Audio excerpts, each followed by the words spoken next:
We'll get it done today. $2 trillion is a big number. Ben and Stephanie, stay where you are. We have some breaking news with Scott Wapner. Scott.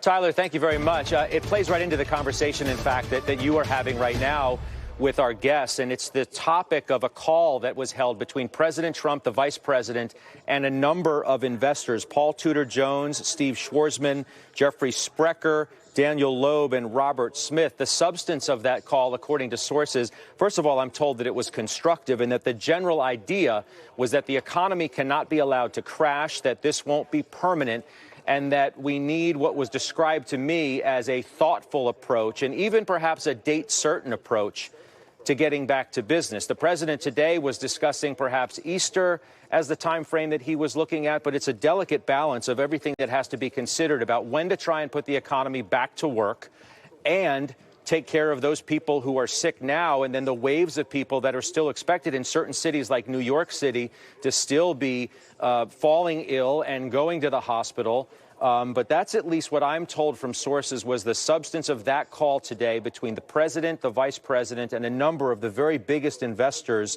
and corporate, at least business leaders in New York City. But it certainly plays, Tyler, into the conversation you guys are having now.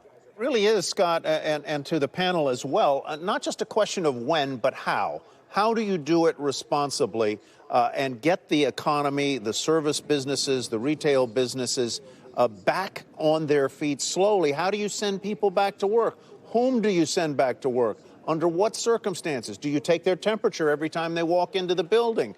Do you require them to have been tested if they have any signs of the illness? So it's the how as much as the when. Right, Scott, that would matter here? Yeah, absolutely. And you might be asking yourself, well, why are they holding a call with investors, big-name investors, to discuss this sort of topic? Because it plays right into the carnage that we've seen, Tyler, in the stock market.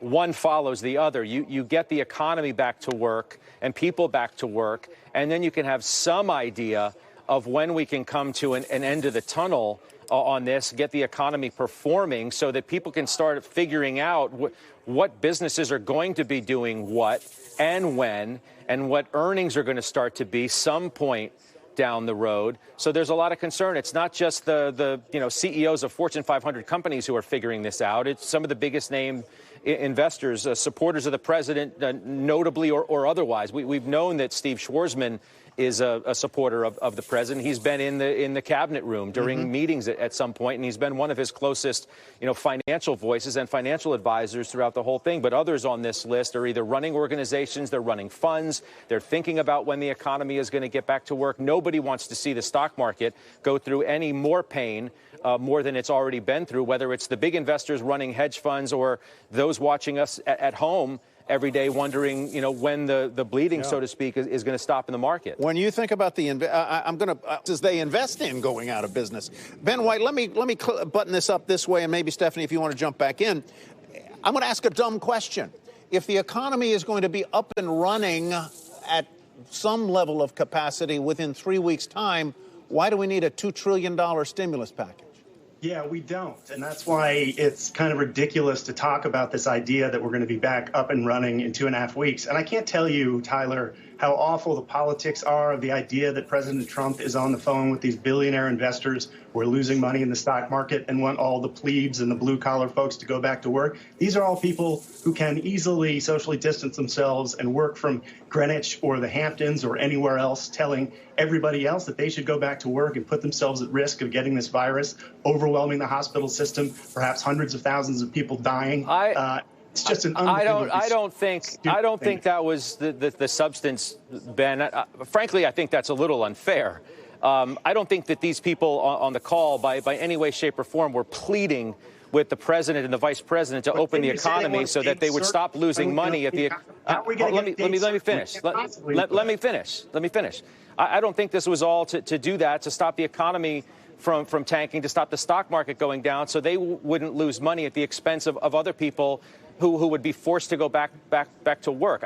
This was described to me as a conversation about a thoughtful way to try and get the economy back at the appropriate time, because at some point the economy does have to reopen and get working. We can't have a date certain. It just doesn't work that way. It may not, but that's an issue for the president, who's the one who is today use the date of Easter weekend of April 12th, and maybe it's the 13th on Easter Monday. I'm just told that this was a constructive conversation thoughtfully had about when the economy can start to reopen. I think that's a fair conversation that everybody is trying to have as we think about people's well-being, taking care of this health situation first and foremost, but at the same time, what is realistic in trying to put people back to work? I don't see any reason why the people who are on the call today shouldn't have been on the call. But I think to suggest that they were making the pleas that you described, I just think is unfair. And I don't even think it's factual.